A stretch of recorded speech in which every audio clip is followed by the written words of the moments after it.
আজকে আমরা আলোচনা করব পরিচ্ছেদ 12 নিয়ে আলোচনা করব সমাস দিয়ে শব্দ গঠন এটা নিয়ে আমরা আলোচনা করব। সমাসের মাধ্যমে নতুন শব্দ গঠিত হয়। বিভিন্ন পরীক্ষায় আসতে পারে যে নতুন শব্দ কোনটির মাধ্যমে গঠিত হয়, উত্তর হবে সমাসের মাধ্যমে। বাক্যের মধ্যে পরস্পর সম্পর্কিত একাধিক পদের এক পদে পরিণত হওয়ার নাম হচ্ছে সমাস। বিভিন্ন পরীক্ষা আসতে পারে যে সমাস কাকে বলে, বা আসতে পারে যে একাধিক পদকে এক পদে পরিণত করে কোনটি, উত্তর সমাস। নিচে বাক্য দুটিকে লক্ষ্য করা যায়। প্রথম বাক্য দেওয়া আছে পরীক্ষাসমূহে নিয়ন্ত্রক পরীক্ষার সময় সংক্রান্ত সূচি স্কুল ও কলেজে পাঠানোর নির্দেশ দিয়েছেন। 2 নম্বর বাক্য দেওয়া আছে পরীক্ষা নিয়ন্ত্রক পরীক্ষার সময়সূচি স্কুল কলেজে পাঠানোর নির্দেশ দিয়েছেন। প্রথম বাক্যের পরীক্ষাসমূহের নিয়ন্ত্রক সময় সংক্রান্ত সূচি এবং স্কুল ও কলেজে পদগুলো দ্বিতীয় বাক্যে যথাক্রমে পরীক্ষা নিয়ন্ত্রক সময়সূচি ও স্কুল কলেজে হিসেবে সংক্ষিপ্ত করা হয়েছে, এরই নাম হচ্ছে সমাস। অর্থাৎ সমাস কাজ করে কি, যে একাধিক শব্দকে ছোট করে একটা শব্দে পরিণত করার নাম হচ্ছে কি সমাস। সমাসবদ্ধ শব্দকে বলে সমস্ত পদ। বিভিন্ন পরীক্ষায় আসতে পারে যে সমস্ত পদ কাকে বলে, সেটা আসতে পারে যেমন পরীক্ষা নিয়ন্ত্রক বা সময়সূচি বা স্কুল কলেজ, এটা হচ্ছে কি আপনার সমস্ত পদ। সমস্যমান পদের প্রথম অংশের নাম হচ্ছে পূর্বপদ এবং শেষ অংশের নাম হচ্ছে পরপদ। তাহলে পরীক্ষা আসতে পারে যে সমস্যমান পদের প্রথম অংশের নাম কি, সেটা হচ্ছে পূর্ব, আর শেষ অংশের নাম হচ্ছে পরপদ। এখানে পরীক্ষার সময় ও স্কুল হলো পূর্বপদ এবং নিয়ন্ত্রক সূচি ও কলেজে হলো পরপদ। এগুলো কি আমরা একটু পরে বিস্তারিত উদাহরণ হিসেবে আমরা দেখব। এখানে আমরা শুধু শিখব যে সমাস কাকে বলে, কোনগুলো নিয়ে সমাস গঠিত হয়, সমস্ত পদ কাকে বলে, পূর্বপদ কাকে বলে এবং পরপদ কাকে বলে, সেটা নিয়ে আমরা আলোচনা করেছি। যেসব শব্দ দিয়ে সমস্ত পদকে ব্যাখ্যা করা হয় তাকে বলা হয় ব্যাস বাক্য বলা হয়। তাহলে পরীক্ষা আসতে পারে যে সমস্ত পদকে ব্যাখ্যা করা হয় যে শব্দ দিয়ে তাকে কি বলে, ব্যাস বাক্য বলে। আচ্ছা, এখানে যে বিস্তারিত আলোচনা আমরা নিচে উদাহরণ দিবার সময় আমরা বুঝে নেব। এখানে সাধারণত একটু কঠিনভাবে বোঝানো হয়েছে, নিচে আমরা বিস্তারিত সহজভাবে দেওয়া আছে। সমাস মূলত 4 প্রকার: দ্বন্দ্ব, কর্মধারয়, তৎপুরুষ এবং বহুব্রীহি সমাস। এখানে দ্বন্দ্ব সমাস নিয়ে আলোচনা বলতেছে যে দ্বন্দ্ব সমাসে পূর্বপদ ও পরপদ উভয় পদের অর্থের সমান প্রাধান্য থাকে। পরীক্ষা আসতে পারে যে কোন সমাসের 2 পদে পূর্বপদ এবং পরপদ 2 পদেরই অর্থ প্রাধান্য বেশি পায় কোনটা, সেটা হবে দ্বন্দ্ব সমাস। যেমন সোনারূপা সমস্ত পদের ব্যাস বাক্য সোনারূপা, নিচের বাক্যে সমস্ত পদটি প্রয়োগ থেকে এর পূর্বপদ ও পরপদের অর্থ প্রাধান্য বোঝা যাবে। সোনারূপার দাম বেড়ে গেছে, অর্থাৎ সোনার দামও বেড়ে গেছে, রূপার দামও বেড়ে গেছে। দ্বন্দ্ব সমাসের ক্ষেত্রে সমজাতীয় বিপরীত ও অনুরূপ শব্দের সংযোগ ঘটে। তাহলে দ্বন্দ্ব সমাসে আমরা পাবো এক জাতীয় শব্দ পাবো, অথবা বিপরীত শব্দ পাবো, অথবা অনুরূপ শব্দ আমরা পাবো। এখানে খেয়াল করেন মা ও বাবা, এটা হচ্ছে কি উত্তর হচ্ছে মা বাবা। এবার আমরা আসি যে উপরে আমরা যে ছিল বলছিলাম যে উদাহরণ থেকে আমরা বুঝবো বিষয়টা, সেটা এখানে আমরা উপরে কাকে বলে পরে দেওয়া আসলো সমস্ত পদ কীভাবে চিনব, তারপর পূর্বপদ কেমনে চিনব, পরপদ কীভাবে চিনব, আর ব্যাস বাক্য আমরা কীভাবে চিনব। এখানে খেয়াল করে দেন মা ও বাবা, এই যে সেন্টেন্সটা মা ও বাবা, এই সেন্টেন্সটাকে বলা হয় ব্যাস বাক্য বলা হয়। উপরে যে দেওয়া ছিল যে ব্যাস বাক্য কাকে বলে, আমরা ওই ব্যাস বাক্য এটা চিনলাম যে সেন্টেন্সটা দেওয়া থাকবে, বাংলাটা থাকবে, ব্যাখ্যা করা থাকবে, সেটাকে বলা হয় ব্যাস বাক্য। মা ও বাবা সেটা হচ্ছে ব্যাস বাক্য। আর মা হচ্ছে প্রথমে, তাই সেটা হবে পূর্বপদ, বাবা আছে শেষে, তাই সেটা হবে উত্তরপদ বা পরপদ। আর উত্তরটা ছোটো হয়ে আসছে মা বাবা, এটাকে বলা হয় সমস্ত পদ। তাহলে আমরা এখান থেকে এই উদাহরণ থেকে আমরা উপরে যে ব্যাস বাক্য কাকে বলে, সমস্ত পদ কাকে বলে, উত্তরপদ কাকে বলে এবং পরপদ কাকে বলে বা পূর্বপদ কাকে বলে, সেটা আমরা চিনলাম। মানে একটা শব্দ একটা দেখেন এখানে দেওয়া আছে স্বর্গ ও নরক, উত্তর হচ্ছে স্বর্গ নরক। এখানে স্বর্গ ও নরক এটা হচ্ছে আপনার ব্যাখ্যামূলক বাক্য, উদাহরণ, তাই এটাকে বলা হয় ব্যাস বাক্য বলা হবে। যেটা আপনার ব্যাখ্যা করা হয়েছে যে বাক্যটিতে, সেটাকে বলা হয় ব্যাস বাক্য। ব্যাস বাক্যের আরও অন্য নাম আছে বিগ্রহ বাক্য বলা হয়। তাহলে এই যে সেন্টেন্সটা দেওয়া আছে ভাঙ্গাটা, যেটা স্বর্গ ও নরক, এই ভাঙ্গাটাকে বলা হয় ব্যাস বাক্য অথবা বিগ্রহ বাক্য। আর প্রথম অংশটা যেটা, এটাকে বলা হয় আপনার পূর্বপদ, আর প্রথম পদটা মানে প্রথম শব্দটাকে বলা হয় পূর্বপদ, আর শেষের যে শব্দটা বা পদটা সেটাকে বলা হবে আপনার পরপদ বলা হবে। আর এই যে উত্তরটা দেওয়া আছে এখানে কিন্তু শব্দ 3টা, স্বর্গ ও নরক, এই 3টা শব্দকে একসাথে আমরা একই একটা শব্দে তৈরি করছি, স্বর্গ নরক। তাই এই যে একটা ছোট শব্দ তৈরি করছি এটাকে বলা হয় সমস্ত পদ বলা হয়। মানে এখনো একটা সেন্টেন্স যদি দেওয়া থাকে, যেমন ভালো ও মন্দ, ভালো মন্দ, এখানে ভালো ও মন্দ এটা ব্যাখ্যা দেওয়া আছে, তাই এটাকে বলা হয় ব্যাস বাক্য বা বিগ্রহ বাক্য। প্রথম শব্দটাকে বলা হয় পূর্বপদ, পরের শব্দটাকে বলা হয় পরপদ, আর উত্তরটা যেটা এক শব্দ তৈরি হয়েছে ভালো মন্দ সেটাকে বলা হয় সমস্ত পদ বলা হয়। আশা করি উপরে যে এখানে দেওয়া আছে সমস্ত পদ, ব্যাস বাক্য, উত্তরপদ, পূর্বপদ, এটা আমরা খেয়াল হয়ে গেছে যে কীভাবে। এখন আমরা দ্বন্দ্ব সমাস চিনব কেমনে? দ্বন্দ্ব সমাসের কথা বলেছে যে সমজাতীয় জিনিস থাকবে, বিপরীত শব্দ থাকবে অথবা অনুরূপ থাকবে। সমজাতীয় দেখেন মা ও বাবা একই জাতীয় জিনিস, স্বর্গ ও নরক বিপরীত জিনিস, জমা ও খরচ দুইটা শব্দ কিন্তু বিপরীত শব্দ, হাত ও পা একই রকম শব্দ। তো এটাই বলতেছে যে সমজাতীয়, বিপরীত ও অনুরূপ, এরকম যদি সমজাতীয় হয় অথবা বিপরীত হয় অথবা অনুরূপ যদি হয় তাহলে আমরা এটা নিয়ে আলোচনা করব। এখানে বলা হয়েছে যে কিছু দ্বন্দ্ব সমাসে পূর্বপদ এবং পরপদের সাথে যদি বিভক্তি যুক্ত থাকে, মানে আকারিকা, রসিকার এগুলো যদি যুক্ত থাকে তাহলে তাদের পরিবর্তন হবে না। যেমন হাতে ও কলমে, হাতে কলমে, এখানে দেখেন হাতের সাথে একা লাগছে, কলমের সাথেও একা লাগছে, কিন্তু তার কোনো পরিবর্তন হয় না, একা যেরকম ছিল সেই রকমভাবে হয়ে গেছে। একেবারে চোখে ও মুখে, চোখে মুখে, মানে বোঝাচ্ছে এখানে হাতে ও কলমে হইতে আসছিল হাত কলম, কিন্তু হাত কলম না হয়ে হাতে কলমে রয়ে গেছে, মানে বিভক্তি একা, রসিকা, রসুকার এগুলো কি হয় নাই, পরিবর্তন হয় নাই, তাই তাকে বলে অলোক দ্বন্দ্ব সমাস। অলোক মানে হচ্ছে গা যার কোনো পরিবর্তন হয় নাই, যেভাবে আছে সেইভাবে যদি হয় তাহলে সেটাকে বলা হয় অলোক বলা হয়। একেবারে দেখেন চলনে ও বলনে, চলনে বলেন, এখানে চলন বলন হয় নাই, মানে একারটা যা আছে এই একারটা থাইকা গেছে, তাই এটার নাম হচ্ছে অলোক দ্বন্দ্ব সমাস। সমসমান পদ কখনো কখনো দুইয়ের বেশিও হতে পারে। আমরা এতক্ষণ যে আলোচনা করছি দেখেন যে মা ও বাবা, স্বর্গ ও নরক, জমা ও খরচ, এখানে দেখেন দুইটা শব্দ তৈরি করা আছে। সো এখানে বলতেছে যে সমসমান পদগুলো একাধিকও হতে পারে, দুইয়ের বেশি, যেমন সাহেব, বিবি, গুলাম, এখানে তিনটা শব্দ মিলে হয়েছে সাহেব, বিবি, গুলাম। একেবারে হাত, পা, চোখ ও কান, চারটা মিলে হয়েছে হাত, পা, চোখ, কান, তাহলে এগুলো হচ্ছে দ্বন্দ্ব সমাসেরই উদাহরণ। এবার 2 নম্বর আসি কর্মধারয় সমাস। যে সমাসে পরপদের অর্থ প্রাধান্য পায় তাকে বলা হয় কর্মধারয় সমাস বলা হয়। এর আগে আমরা আলোচনা করছি যে এখানে যে দ্বন্দ্ব সমাসে যে পূর্বপদ এবং পরপদ দুইটারই অর্থ প্রধান থাকে, মানে প্রাধান্য পায়, কিন্তু এখানে কর্মধারয় বলতেছে যে শুধু পরপদের মানে শেষেরটার অর্থটা মেইন অর্থ হিসেবে ধরা হয়।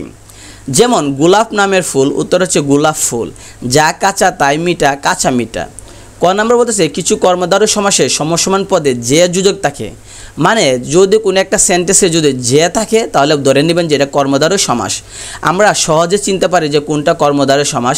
একটা জিনিস খেয়াল করে দেখবেন, দ্বন্দ্ব সমাস চেনার উপায় হচ্ছে দুইটা শব্দ থাকবে, ওই দুইটা শব্দ সমজাতীয়, বিপরীত বা অনুরূপ থাকবে এবং মাঝখানে উ কথাটা থাকবে। কিন্তু কর্মধারয় সমাস চেনার উপায় হচ্ছে আমরা যে শব্দ যদি পাই তাহলে বুঝে নেব যে এটা কর্মধারয় সমাস। যেমন কাশ যে জমি, কাশ জমি, চিত যে সাঁতার, চিত সাঁতার, বাজার যে বেগুন, বেগুন বাজা, কনক যে চাপা, কনক চাপা। এখানে দেখেন যে শব্দটা আছে তাই আমরা এটা ধরে নিব যে কর্মধারয় সমাস। কিছু কর্মধারয় সমাসে পূর্বপদ সংখ্যাবাচক শব্দ হয়, সেগুলিকে দ্বিগু কর্মধারয় সমাস বলা হয়। যেমন 3 ফলের সমাহার, এখানে পূর্বপদ মানে প্রথম পদটা সংখ্যা যদি থাকে প্রথম পদটা তাহলে সেটাকে বলা হয় কর্মধারয় সমাস ঠিকই, কিন্তু এটাকে বলবো দ্বিগু কর্মধারয় সমাস। 4 রাস্তা মিলন, চৌরাস্তা, এখানে যে প্রথম যে আছে পূর্বপদ যেটা আছে সেটা একটা সংখ্যা, তাই সেটা কর্মধারয় সমাস ঠিক আছে, কিন্তু সেটাকে বলবো দ্বিগু কর্মধারয় সমাস। গ নাম্বার বলতেছে কিছু কর্মধারয় সমাসে সমসমান পদের মধ্যবর্তী এক বা একাধিক পদ লোপ পায়।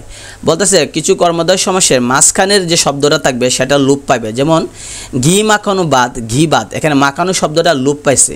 একইভাবে হাতে পরা হয় যে ঘড়ি, হাত ঘড়ি, এখানে পরা হয় যে শব্দটা লোপ পাইছে।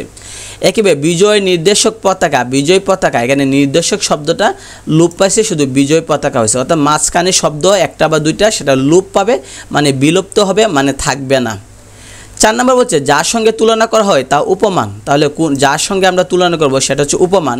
কিছু কর্মধারয় সমাসে উপমানের সঙ্গে গুণবাচক শব্দের সমাস হয়, এগুলোকে উপমান কর্মধারয় বলে। যেমন কাজলের মতো কালো, কাজল কালো, এখানে তুলনা করা হয়েছে, অর্থাৎ কাজলকে কাজলের মতো কালো তুলনা করছে শস্যের মতো ব্যস্ত, শস্য ব্যস্ত। এখন শস্য মানে হচ্ছে আপনার খরগোশের মতো ব্যস্ত আপনার এখানে তুলনা করা হয়েছে। যদি কোনো বস্তুকে কারোর সাথে তুলনা করা হয় তাহলে সেটাকে বলা হবে যে তুলনা করা হয়েছে বলে এটা কর্মধারয় সমাস, এবং যার সঙ্গে তুলনা করবেন যে বস্তুটার সাথে তুলনা করবে সেটা হচ্ছে উপমান। মানে আমি যদি আপনাকে তুলনা করি যে আপনি সিংহের মতো শক্তিশালী, তাহলে কার সঙ্গে তুলনা করা হয়েছে? সিংহের সাথে। তাই সিংহটা হচ্ছে উপমান, অর্থাৎ যে বস্তুটার সাথে বা যে ব্যক্তিটার সাথে তুলনা করব সেটাকে বলা হয় উপমান বলা হয়। যাকে তুলনা করা হয় তাকে বলা হয় উপমেয়। যে জিনিসটাকে বা যে ব্যক্তিটাকে তুলনা করব সেটা হচ্ছে উপমেয়। কিছু কর্মধারয় সমাসে উপমেয় পদের সাথে উপমান সমাস হয়, এগুলোকে উপমিত বলা হয়। যেমন পুরুষ সিংহের নেই, সিংহ পুরুষ। এখানে খেয়াল করে দেন পুরুষটাকে তুলনা করছে সিংহের সাথে, তাই সিংহের সাথে তুলনা করার কারণে সিংহ হচ্ছে উপমান। আর কাকে তুলনা করছে? পুরুষটাকে, তাই পুরুষ হচ্ছে উপমেয়। অর্থাৎ যার সাথে তুলনা করা হবে সেটা হচ্ছে উপমান, আর যেটাকে তুলনা করবো অর্থাৎ যে ব্যক্তি বা বস্তুটাকে তুলনা করবো সেটা হচ্ছে উপমেয়। আশা করি বুঝতে পারছেন যে উপমান হচ্ছে যে জিনিসটার সাথে তুলনা করব। যদি এখানে খেয়াল করে দেখেন যে পুরুষ সিংহের নেই, অর্থাৎ সিংহের সাথে তুলনা করছি, তাই সিংহ হচ্ছে উপমান। আর কাকে তুলনা করছি? পুরুষটাকে তুলনা করছি, তাই পুরুষ হচ্ছে উপমেয়। একইভাবে যদি বলি আপনাকে সিংহের সাথে তুলনা করলে আপনি হবেন উপমেয় আর সিংহটা হবে উপমান। 6 নম্বর বলছি কিছু কর্মধারয় সমাসে উপমেয় পদের সাথে উপমান পদের অভেদ কল্পনা করা হয়, এগুলোকে রূপক কর্মধারয় সমাস বলে। যেমন বিষাদ রূপ সিন্ধু, বিষাদ সিন্ধু, মন রূপ মাঝি, মন মাঝি। অর্থাৎ রূপক মানে কি? যদি কল্পনা করা হয়, তুলনা করা হয় কল্পনার মতো, তাহলে সেটা হচ্ছে রূপক। কিছু কর্মধারয় সমাসে উপমেয় পদের সাথে উপমান পদে অভেদ কল্পনা করা, এগুলোকে রূপক বলে। সোজা কথা, অসম্ভব কোনো বিষয়ের সাথে বা কল্পনার কাল্পনিক কোনো জিনিসের সাথে যদি তুলনা করি সেটা হবে রূপক। রূপক মানে হচ্ছে যে আপনি যে একটা কল্পনা করেছেন কোনো একটা জিনিস। যেমন বিষাদ রূপ সিন্ধু, বিষাদ সিন্ধু। বিষাদ মানে কষ্ট, কষ্টটাকে সিন্ধু মানে সাগরের সাথে তুলনা করছেন। একইভাবে মন রূপ মাঝি, মন মাঝি মানে মনটাকে মাঝির সাথে তুলনা করছেন, যে মাঝি যেদিকে মনে হচ্ছে সেদিকে বইটা বাই, আপনার মনটাও যেদিকে মনে হচ্ছে সেদিকে চলে। মন রূপ মাঝি। খেয়াল করে দেখবেন যে রূপকের মধ্যে রূপ কথাটা উল্লেখ থাকে, তাই সেটা হচ্ছে রূপক। আর যদি রূপ কথা উল্লেখ না থাকে তাহলেও আপনি বুঝতে হবে যে যদি কারোর সাথে তুলনা করা হয় এবং সেই তুলনাটা যদি হয় এমন যে কল্পনা করা হয়েছে, বাস্তবে নয়। পুরুষ সিংহের সাথে এটা বাস্তবে তুলনা করা হয়েছে ঠিকই, শস্যর মতো ব্যস্ত এটাও বাস্তবে তুলনা করা হয়েছে ঠিকই, কিন্তু দুঃখটাকে যে আপনি সিন্ধু মানে নদীর সাথে সাগরের সাথে তুলনা করছেন সেটা কিন্তু কল্পনা। আসলে কি দুঃখ কি সাগরের সাথে তুলনা করা যায় না, সেটা আমরা কল্পনা করছি, তাই সেটা হচ্ছে রূপক। 3 নম্বর দেওয়া আছে তৎপুরুষ সমাস। সমসমান পদের বিভক্তি সমসমান পদের বিভক্তি ও সন্নিহিত অনুসর্গ লোপ পেয়ে যে সমাস তাকে বলা হয় তৎপুরুষ সমাস। এই সমাসে পরপদের অর্থ প্রাধান্য পায়। আমাদের পরীক্ষা আসতে পারে যে তৎপুরুষ সমাসে কোন পদের অর্থ প্রাধান্য পায়, সেটা হচ্ছে গিয়ে পরপদের মানে শেষেরটা। এখানে খেয়াল করবেন যে বলতেছে যে বিভক্তি লোপ পায়। বিভক্তি কোনগুলো? বিভক্তি হচ্ছে আপনার আকার, এক, ইকার, রসিকার, এরকম আরও অনেক বিভক্তি আছে যেগুলো আমরা বিভক্তি অধ্যায়ে আলোচনা করব। এখানে আপনি তুলনা করেন যে শুধু ভাবতে থাকেন যে এখানে বিভক্তি মানে এখানে অন্তস্থ র, এর, কে, রে, এগুলো এ, ও, তে, এগুলো হচ্ছে বিভক্তি। বিভক্তি কোনগুলো সেটা বিভক্তি অধ্যায় আছে এই বইয়ের, সেখানে আমরা আলোচনা করব। এখানে আমরা শুধু জেনে রাখি যে বিভক্তি লোপ পায়। এখানে খেয়াল করেন দুঃখকে প্রাপ্ত, দুঃখ প্রাপ্ত, এখানে কে হচ্ছে একটা বিভক্তি, সেটা লোপ পাইছে। একইভাবে ছেলেকে বোলানো, ছেলে বোলানো, এখানে কে বিভক্তি লোপ পাইছে। একইভাবে মামার বাড়ি, মামা বাড়ি, এখানে অন্তস্থ র বিভক্তি লোপ পাইছে। গোলাই বরা, গোলা বরা, এখানে অন্তস্থ অ বিভক্তিটা লোপ পাইছে। বিভক্তি কোনগুলো এটা বিভক্তি অধ্যায় আছে, সেখানে আলোচনা করবো। আপাতত মনে রাখেন বিভক্তি হচ্ছে কে, রে, অন্তস্থ র, অন্তস্থ অ, এ, এগুলো হচ্ছে কি আপনার বিভক্তি। আরও দিয়ে আছে মধু দিয়ে মাখা, মধু মাখা, এখানে দিয়ে এটাও একটা আমরা লোপ পাইছে মানে বিভক্তি লোপ পাইছে। ও সন্নিহিত অনুসর্গ, এটা বিভক্তি বলে না, সেটাকে বলা হয় অনুসর্গ বলা হয়। দ্বারা, দিয়ে, কর্তৃক, জন্য, এগুলোকে বলা হয় অনুসর্গ। এটা অনুসর্গ অধ্যায় আছে, সেখানে আমরা আলোচনা করব। আপাতত খেয়াল করেন যে অনুসর্গ লোপ পায়। মধু দিয়ে মাখা, মধুমাখা দিয়ে লোপ পাইছে। রান্নার জন্য গড়, রান্নাঘর, জন্য লোপ পাইছে। গ্রাম থেকে ছাড়া, গ্রাম ছাড়া, থেকে লাভ, এখানে যে থেকে আছে সেটা লোপ পাইছে। অর্থাৎ বিভক্তির লোপ পাইলে অথবা সন্নিহিত অনুসর্গ যদি লোপ পায় তাহলে সেটা হচ্ছে তৎপুরুষ সমাস। আবার বলেছি যে বিভক্তি কোনগুলো সেটা বিভক্তি অধ্যায় দেখব, অনুসর্গ কোনগুলো সেটা অনুসর্গ অধ্যায় আমরা আছে এই বইয়েই আছে, সেটাই আমরা দেখব যে কোনগুলো অনুসর্গ। ওইগুলো যদি লোপ পায় তাহলে সেটাকে বলবো আমরা যে তৎপুরুষ সমাস। কিছু ক্ষেত্রে বিভক্তি লোপ পায় না, তাকে বলে অলোক তৎপুরুষ। এর আগে আমরা পড়েছিলাম যে অলোক দ্বন্দ্ব পড়েছিলাম। অলোক দ্বন্দ্ব মানে সেখানে দ্বন্দ্ব সমাসে অলোক মানে কোনো একটা বিভক্তি লোপ পাবে না। একইভাবে এখানেও বিভক্তি যদি লোপ না পায় সেটা হচ্ছে অলোক তৎপুরুষ। যেমন গরু গাড়ি নয়, অন্তঃস্থরা ঠিকই আছে। তেল বাজা নয়, তেলে ল সাথে একার যে আছে সেটা রয়ে গেছে, অর্থাৎ যদি সেই বিভক্তিগুলো থেকে যায় তাহলে সেটাকে বলে অলোক বিভক্তি বলা হয়। এবার আছে বহুব্রীহি সমাস, যে সমাসে পূর্বপদ বা পরপদ কোনোটি অর্থ না বুঝিয়ে অন্য কিছু বোঝায়। আমরা জানি একটা বাক্যে প্রথম শব্দটাকে বলা হয় পূর্বপদ, পরে শেষের শব্দটাকে বলা হয় পরপদ। যদি দুইটাই অর্থ প্রাধান্য না বুঝে অন্য নতুন কোনো অর্থ বোঝায় তাহলে সেটাকে বলবো আমরা বহুব্রীহি সমাস বলা হয়। যেমন বৌবাদ পরিবেশন করে যে অনুষ্ঠানে সেটা হচ্ছে বৌবাদ। একইভাবে লাঠিতে যে যুদ্ধ লাঠালাঠি। পূর্বপদ বিশেষণ এবং পরপদ বিশেষ্য হলে তাকে সমানাধিকার বহুব্রীহি বলা হয়। যেমন এক গুজার এক গুয়ে, লাল পাট যে শাড়ি লাল পেরে।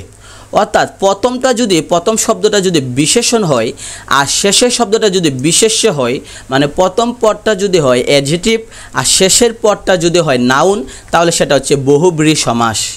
একইভাবে পূর্বপদ এবং পরপদ দুইটাই যদি হয় বিশেষ্য মানে নাউন হয় তাহলে সেটা হবে বহুব্রীহি। যেমন এখানে খেয়াল করেন গুফ খেজুরে, গুফ এটা একটা নাম নাউন, খেজুর সেটাও একটা নাম সেটাও নাউন, তাই এখানে দুইটা শব্দই নাউন, তাই বহুব্রীহি। যে বহুব্রীহি সমাসের ব্যাস বাক্য থেকে এক বা একাধিক পদ লোপ পায় তাকে বলে পদলোপী বহুব্রীহি। যদি পদ লোপ পায় তাহলে মধ্যপদ লোপী, আমরা এর আগে পড়েছি। এখানে পদ যদি লোপ পায় তাহলে সেটাকে বলা হবে বহুব্রীহি, বলা হবে পদলোপী বহুব্রীহি। যেমন চিরুনির মতো দাঁত যার, চিরুনি দাঁত, এখানে মতো যা লোপ পাইছে। একইভাবে পারস্পরিক ক্রিয়া কোনো অবস্থায় তৈরি হলে তাকে বলে ব্যতিহার বহুব্রীহি বলা হয়। ব্যতিহার মানে সহজ ভাষায় বুঝতে গেলে মনে করেন যে যদি এমন হয় যে কোনো একটা কাজ দুইজন ব্যক্তি একই কাজ করে তাহলে সেটাকে বলা হবে ব্যতিহার বলা হয়। আবার বলতেছি, যদি কোনো একটা কাজ দুই ব্যক্তি, দুই বস্তু, দুই প্রাণী একই কাজ করে, কোনো একটা কাজ দুইজনে মিলে করে সেটাকে বলা হয় ব্যতিহার। যেমন হাতাহাতি, দুইজন মিলে হাতাহাতি করতেছে, দুজনেই কিন্তু এই কাজটা হাতাহাতি করতেছে। কানাকানি, দুইজনে মিলে কানাকানি করতেছে, তাই দুইজনে একই কাজ করতেছে, অর্থাৎ দুইজন ব্যক্তি বস্তু এক কাজ করলে সেটাকে বলা হয় বহুব্রীহি বলা হয়। যে বহুব্রীহি সমাসে সমসমান পদের পূর্বপদের বিভক্তি অক্ষুণ্ণ থাকে তাকে অলোক বহুব্রীহি বলে। অলোক মানে আমরা বলেছি আগেও যে যদি বিভক্তি লোপ না পায় তাহলে সেটাকে বলা হয় অলোক বলা হয়। যেমন গায়ে এসে পড়ে, যে গায়ে পড়া, এখানে গায়ে পড়া হয় নাই। কানে কাটু, যে কানে কাটু, এখানে কান কাটু হয় নাই, অর্থাৎ কানের সাথে একটা রয়ে গেছে। একইভাবে যে বহুব্রীহি সমাসের পূর্বপদ সংখ্যাবাচক তাকে বলা হয় সংখ্যাবাচক বহুব্রীহি। যেমন চার বুধ যে ক্ষেত্রে চতুর্ভুজ, সে তার যে যন্ত্রে সে তার, সে মানে 3। তাহলে যদি পূর্বপদ মানে প্রথম শব্দটা যদি থাকে আপনার শব্দ থাকে যে সংখ্যা থাকে যদি, তাহলে সেটাকে আমরা বলবো সংখ্যাবাচক বহুব্রীহি বলা হয়। এ হলো এই অধ্যায়ে বিস্তারিত আলোচনা, যে আমরা যে সমাস সম্পর্কে এই সংক্রান্ত যত আলোচনা সেটা এই অধ্যায়ে দেওয়া আছে। অর্থাৎ সমাস দিয়ে গঠন শব্দ যে আছে, সমাস 4 প্রকার, দ্বন্দ্ব, কর্মদ্বারয়, তৎপুরুষ এবং বহুব্রীহি, এই আলোচনাটা এখানে দেওয়া আছে।